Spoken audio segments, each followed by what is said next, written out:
Hello there, in tonight's video we're going to be addressing some incredibly bad takes from someone known as Wendell, or Wendell Talks on Twitter.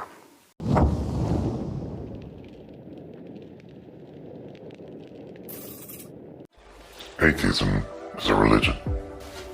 No, it isn't, in short.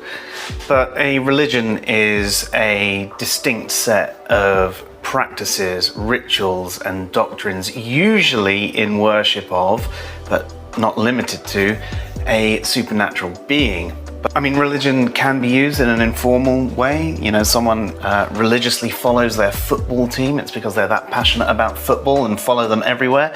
And yeah, I suppose you could use it that way, but I don't think that that's what you're going for. You're trying to equate atheism with a religion. Now, there are atheistic religions, like some forms of Buddhism, the Satanic Temple, Church of Satan, etc. But they don't make atheism a religion any more than non-religious forms of theism make Christianity secular. Now, even if some atheists do act as bad as the religious fundamentalists, and there are some that do, but not all of them, just like not all theists act that way, that doesn't make atheism a religion. Naturalism has its own miracles. No, it doesn't. By definition, naturalism is explaining that which is natural. A miracle, by definition, is something that is impossible without God. So, if it can occur naturally, it is not a miracle. Even if something is incredibly unlikely and we might say it was miraculous, it doesn't make it an actual miracle. A miracle can only be achieved through a deity. A universe from nothing. No, we don't believe that. In fact, as far as I'm aware, it's only theists like the Christians who think that God made the universe from nothing. If you took the time to understand it a little bit, you'd understand that most people don't believe that there was ever a true nothing. There was never an absolute nothing. There was always something there. So there is no universe from nothing. Life forming from dead matter. The use of dead matter here is really interesting, actually. If you think about it, if you're using the word dead, it means something that was once alive. And no one is thinking life has come from matter that was once dead. The only people that believe that there is some dead matter that has come back to life are those who believe in the resurrection of Jesus. Non-life to life can be really interesting, though. There are experiments that have shown how thin that line can truly be. And you can imagine over a really long time, like billions of years, it actually happening. Uniformity in the physical universe. So what exactly do you mean by uniformity here? Are you referring to how pretty much all planets are inhospitable, at least humans? Or how gravity has the same sort of pull dependent on mass and causes orbits around stars and that sort of thing?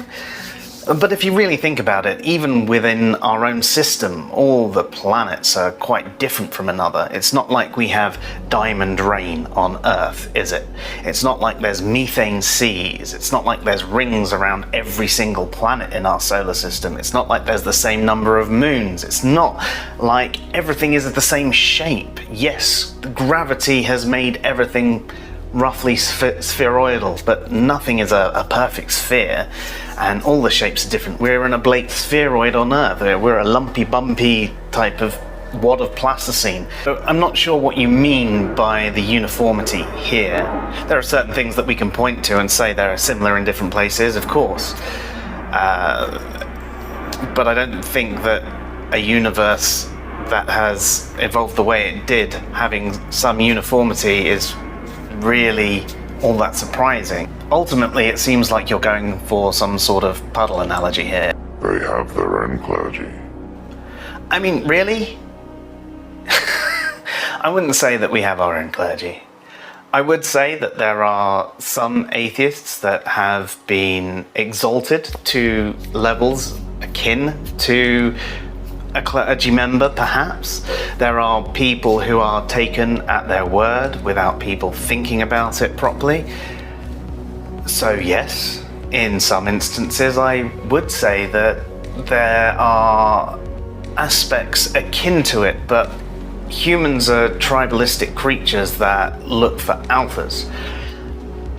So the fact that certain thought leaders are exalted to these levels doesn't make it the same as having like a religious clergy. You will have this in every sort of system.